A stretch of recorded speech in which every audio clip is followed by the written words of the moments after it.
आना था। तो अच्छा है कि आज हम इस वक्त इधर आपके सामने, अब मैं ब्रिगेडियर राहत मैं आपको खराज तहसीन पेश करता हूं। उमर ढिल्लू आपको और खुरम चुट्टा आपको।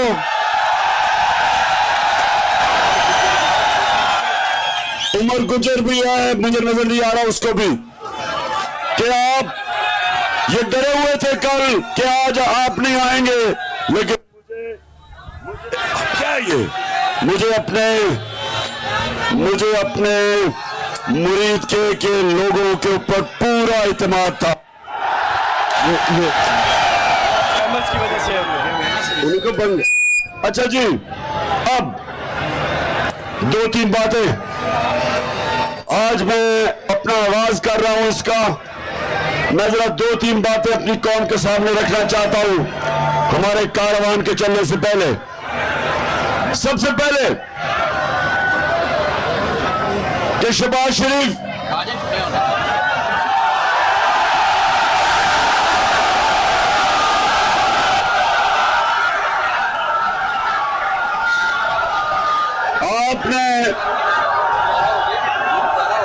आपने एक बयान दिया कि मैंने आपको पैगाम पहुंचाया है, कि मैंने आपको पैगाम पहुंचाया है कि हम आर्मी चीफ का बैठ के फैसला करें। और फिर आपने कोई एक और पैगाम, एक और कोई आज अखबार में मैसेज थी कि मैंने आपसे पता नहीं कोई और दरखास्त की। देखो शहबाज शरीफ, बात सुन लो, मैं बूट पॉलिश करने वालों से बात नहीं करता।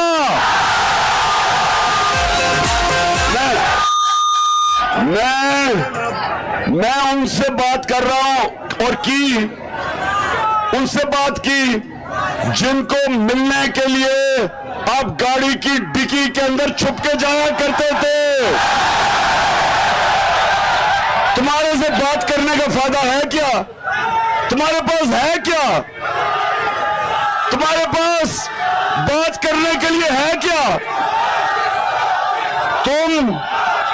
तुम्हारी तो जिंदगी है कि बड़े बड़े बूटों की पॉलिश करो। तुम्हें जिस तरह बिठाया गया है, पहले वो अमरीकियों के घुटने और गोडे दबाए, उसके बाद डिक्की में बंद होके जाके उधर जूते पॉलिश किए, और आज सारी दुनिया में फिर रहे हो कि जी मुझे पैसे दे दो, पाकिस्तान को पैसे की जरूरत है। दुनिया को पता है कि तुम्हारे देख के माशाल्लाह तकड़े लोग हैं, शुक्र है किसी को कोई नुकसान नहीं हुआ।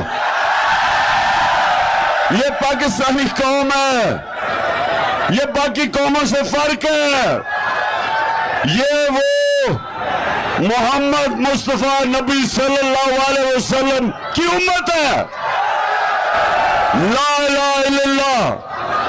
ये किसी के सामने झुकने वाले नहीं है। माशाल्लाह दलेर लोग हैं हमारे और तकड़े लोग हैं। अच्छा सुने तो शहबाज शरीफ कहता जी मैंने पैगाम भिजवाया, और शहबाज शरीफ तुम्हारे पास मैं क्यों पैगाम भिजवाऊंगा?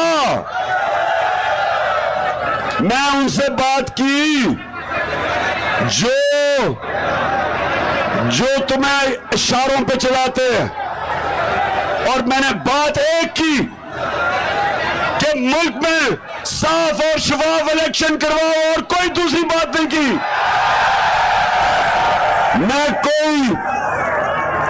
मैं वो सुन लो पाकिस्तानियों, गौर से सुनो, मैं वो पाकिस्तान का सियासतदान हूं जिसने 22 साल अवाम में जाके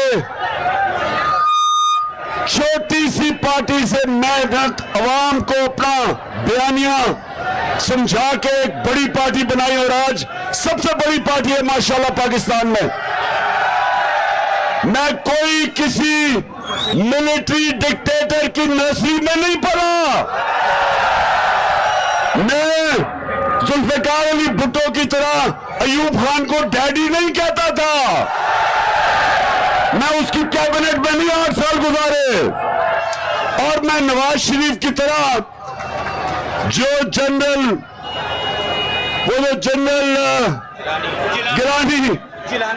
जनरल जिलानी जिसके घर बनाने में सरिया लगाता था और सरिया लगाते लगाते जनरल जियाउल हक के घुटने गोडे दबा के वजीर आला बना। मैं कोई किसी से ये ना किसी के साथ किसी के पैर पकड़े ना किसी की मिलिट्री एस्टेब्लिशमेंट में जाके किसी की मिन्नतें की। मैं अपनी आवाम की ताकत पे आया हूं और मैं सिर्फ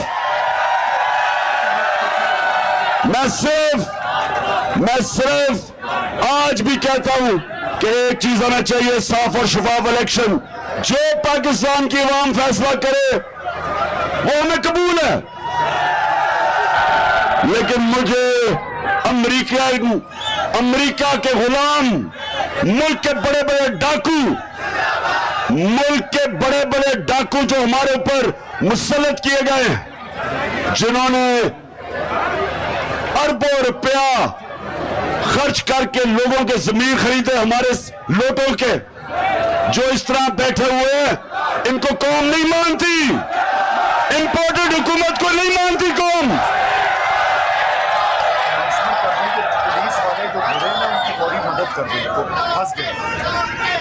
मैं यहाँ जो भी वह पुलिस वाले जो गिरे हुए हैं उनकी फौरी तौर पर मदद करें।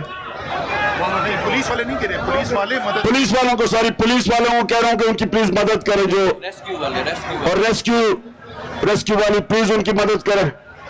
अच्छा, अब सुने मेरी बात, अब ये सुन ले। मैं सिर्फ पाकिस्तान के अंदर एक चीज चाहता हूं इलेक्शन के अलावा, कानून की हुक्मरानी, रूल ऑफ लॉ। मैं ये चाहता हूं कि मेरी जो अवाम है इनके हकूक की हिफाजत की जाए। हम इंसान हैं, भेड़ बकरियां नहीं हैं। और एस्टेब्लिशमेंट को मैं एक पैगाम देना चाहता हूं। जनरल मुशर्रफ ने जब इन 2 करप्ट पार्टीज को जो 2 दफा करप्शन में निकाली गई थी 90 की दिहाई में, जब जनरल मुशर्रफ ने इनको हटाया, लोगों ने मिठाइयां बांटी। क्यों बांटी? क्योंकि इनकी चोरी से तंग थे। जब जनरल मुशर्रफ ने एनआरओ दिया इन चोरों को, मुल्क का वो नुकसान पहुंचाया जो दुश्मन नहीं कर सकता था। और जब मुझे लोगों ने वोट दी, वो इन 2 चोरों को, जो इन 2 पार्टीज के सरबराह हैं, इनकी दुश्मनी में लोगों ने मुझे वोट दी। तो आज मेरी एस्टेब्लिशमेंट, ये सुन लो, आपने ही इन लोगों के ऊपर केसेस करवाए, आपने बताया कि कितने करप्ट थे, आपकी जेआईटी ने साबित किया नवाज शरीफ कितना करप्ट था। आपके दौर में पता चला कि जरदारी कितना चोर है। और अगर आज आप हमें कहते हैं कि क्योंकि अब आपने फैसला किया है इन चोरों का साथ देने के लिए, तो ये ना समझे कि हम भेड़ बकरियां हैं, हम जानवर नहीं हैं, हम इंसान हैं। हमें अच्छे बुरे की तमीज है। हमें अल्लाह का हुक्म है, अमर बिल मारूफ। अल्लाह का हुक्म है, अल्लाह का हुक्म है कि अच्छाई और हक के साथ खड़े हो और बुराई का मुकाबला करो। अगर आप जाके इन चोरों के साथ खड़े हो जाएंगे, अवाम आपके साथ नहीं खड़ी। देख लो अवाम किधर खड़ी है, सारी कौम इधर खड़ी है, और आप जाके चोरों के साथ खड़े होके और फिर प्रेस कॉन्फ्रेंस करते हैं इन चोरों की हिमायत में। ये समझ जाए कि मैं इमरान खान एक आजाद आदमी हूं। मुझे मौत, मैं चाहता हूं अल्लाह मुझे मार दे, लेकिन मैं गुलामी नहीं कर सकता। गुलामी से बेहतर मौत है, क्योंकि ला इलाहा इल्लल्लाह, सिवाय अल्लाह के मैं किसी के सामने नहीं झुकता। मैं चाहता हूं कि मेरी फौज मजबूत और तकड़ा इदारा बने। मैं चाहता हूं हमारी सारी कौम अपनी फौज के साथ खड़ी हो, और वो इसलिए कि फौज भी मेरी है, मुल्क भी मेरा है, और हम अपने मुल्क में आजाद रखने के लिए हमें एक मजबूत फौज चाहिए। और जब मैं तनकीद करता हूं, तामीरी तनकीद होती है। मैं अपनी फौज को नुकसान नहीं पहुंचाना चाहता। हिंदुस्तान के अंदर मीडिया में खुशियां बन रही हैं DGISI की प्रेस कॉन्फ्रेंस के बाद कि जी इमरान खान का और फौज का मुकाबला हो गया या तसादम हो गया। कोई ऐसी बात नहीं है, हम अपनी फौज के साथ खड़े हैं। लेकिन हम जब तनकीद करते हैं, तामीरी तनकीद है, और इसलिए कोई इस गलत फहमी में ना रहे हिंदुस्तान में कि कौम कभी भी अपनी आजादी पे कॉम्प्रोमाइज नहीं करेगी। अजान हो रही है, मैं अब आगे निकलने लगा हूं। मैं सबको आपको कहता हूं कि हमारी अब हकीकी आजादी की जहाद है, और सारी कौम मेरे साथ चले, और हम तब तक नहीं रुकेंगे जब तक अपने मुल्क को हकीकी तौर पे आजाद न आए थे। यहाँ आजम सवाती साहब ऑलरेडी नाम ले चुके हैं, जनरल फैसल साहब का और ब्रिगेडियर फहीम का। तो अब हम आपसे पूछते हैं कि 3 महीने गुजर गए मेरे ऊपर तशद्दुद हुए, तकरीबन 3 महीने गुजर गए। क्या आपने कोई इंक्वायरी की? क्या हम दोनों पाकिस्तानी नहीं हैं? क्या हमारा आपके बराबर का हक नहीं है? क्या हमारी इज्जत आपके बराबर की नहीं है? इसलिए दूसरा मेरा सवाल सुप्रीम कोर्ट के चीफ जस्टिस साहब से है, और मेरा सवाल हाई कोर्ट के चीफ जस्टिस साहब से है। आप दोनों के सामने मेरे टॉर्चर का केस लगा हुआ है। उस केस का क्या फैसला आता है उससे मेरी सेहत पे कोई फर्क नहीं पड़ना, लेकिन उससे आने वाली इस कौम की सेहत पे फर्क पड़ना है कि किसी और को नंगा ना किया जाए, किसी और पे तशद्दुद ना किया जाए। तो मेरा अपनी आला अदालतों से भी ये तकाजा है, दरखास्त है कि आप जल्द अज जल्द वो जो पिटीशंस पड़ी हुई हैं उनको सुने, ताकि जो हमारे साथ हुआ वो रिपीट ना हो किसी और के साथ। और मैं आखिर ते गुजरात वाले दी जवाना दे नाल गल करना चाहना है। जिस तरीके दे नाल मुरीद के और पूरे गुजरांवाला डिवीजन खलोती है इमरान खान दे नाल, और शेखुपुरा ओदा कोई मिसाल पहले नहीं मिलती पाकिस्तान दे विच। 2 दिन लगे ने इमरान खान नू, सिर्फ लाहौर दे विचों अजे इमरान खान बाहर नहीं निकल सकिया। खुश कर दिता है तुसी, शाबाश है तुहानू, तुसी बहादुर मावां दे बच्चे हो। सुने मेरी बात सब।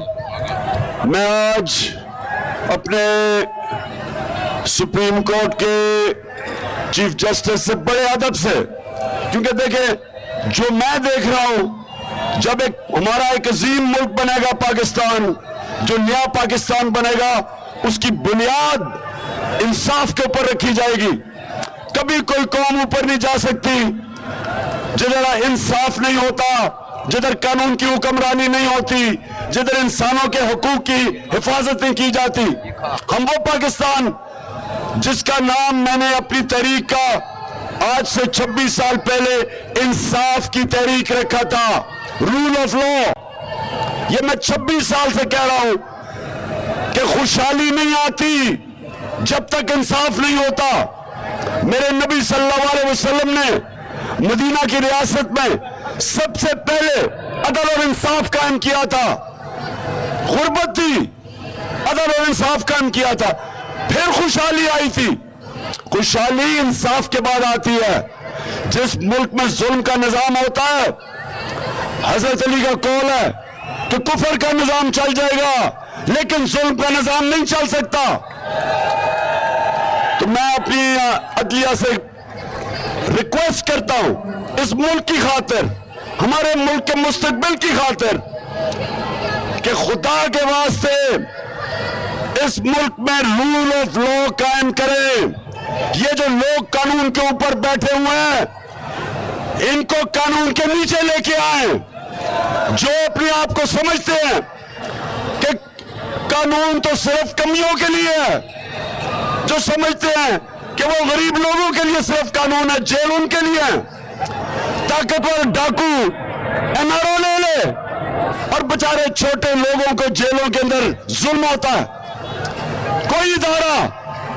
कोई इदारे को इजाजत नहीं है मुल्क का कानून तोड़ने के लिए। किसी भी मगरबी माशरा जिधर सही माने में जमहूरियत और रूल ऑफ लॉ है, वह कोई इदारा ये नहीं कर सकता जो शहबाज गिल से हुआ, जो आजम स्वाति से हुआ। किसी की जरूरत नहीं है क्योंकि कानून है वहां। तो मेरी अपनी अदलिया से रिक्वेस्ट है कि make this a defining moment in Pakistan history.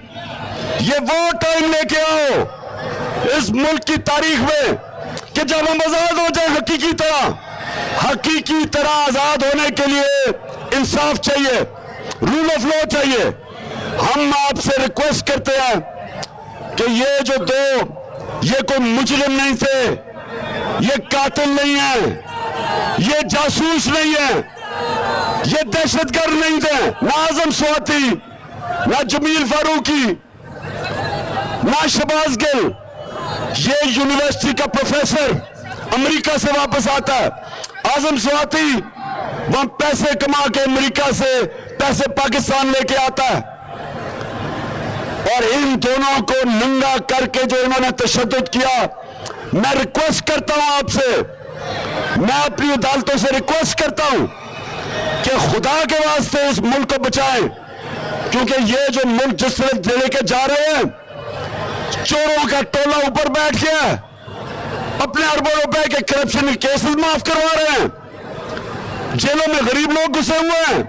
और जो मुंह खोलता है, जो हक की आवाज बुलंद करता है, जिस तरह अरशद शरीफ, उसको मुल्क से बाहर भिजवाया जाता है, उसको धमकियां दी जाती हैं, वो उसको कत्ल किया जाता है सिर्फ कि वो राय हक पे खड़ा है, वो सच बोलता है, वो ये जुल्म के खिलाफ है। वो साबिर शाकिर मुल्क से बाहर भाग गया, क्यों भागा? जान को खतरा है। तो चीफ जस्टिस साहब, ये आपकी जिम्मेदारी है, लोगों की फंडामेंटल राइट्स को तहफ़्फ़ुज़ देना आपकी जिम्मेदारी है। मैं बड़े रिस्पेक्टफुली, एक वो आदमी जो 26 साल से कानून की बालादस्ती, rule of law, Tehreek Insaf की तहरीक, 26 साल से मैं जो कह रहा हूं, इस कौम को आजाद करे, जालिम की गुलामी से आजाद करे, चोरों की गुलामी से आजाद करे, अमरीकनों के नौकरों की गुलामी से आजाद करे। इसको वो कौम बनाए जो इलामा इकबाल की ख्वाब थी और मेरे लीडर कायद आजम को पता था उनकी जान जा रही है बीमारी से, फिर भी उन्होंने जद्दोजहद की इस कौम हमें बनाने के लिए, हमें अंग्रेजों से आजादी दिलवाने के लिए। अब हमें आजादी चाहिए, बोलो आजादी चाहिए, हमें आजादी चाहिए। हम ये गुलामी नहीं कबूल करेंगे और ये मेरा फैसला है। मेरी कौम सुन लो, अगर मैं आप सबके सामने कह रहा हूं कि इन चोरों की, इन अमरीकनों के गुलामों की गुलामी से बेहतर है कि इंसान मर जाए, क्योंकि इनके नीचे वैसे ही मर जाता है इंसान। गुलाम इंसान वैसे ही मरा हुआ होता है। वैसे तो जेल में भी इंसान जिंदगी गुजार सकता है, सिर्फ आजाद इंसान की परवाज होती है। और मैं चीफ जस्टिस साहब आपसे रिक्वेस्ट करता हूं, केस सुने शहबाज गिल का, केस सुने आजम स्वाति का, पकड़े को किसकी जरूरत है कि मुल्क के कानून को तोड़े, सिर्फ उनके पास ताकत है। हम आपसे रिक्वेस्ट करते हैं,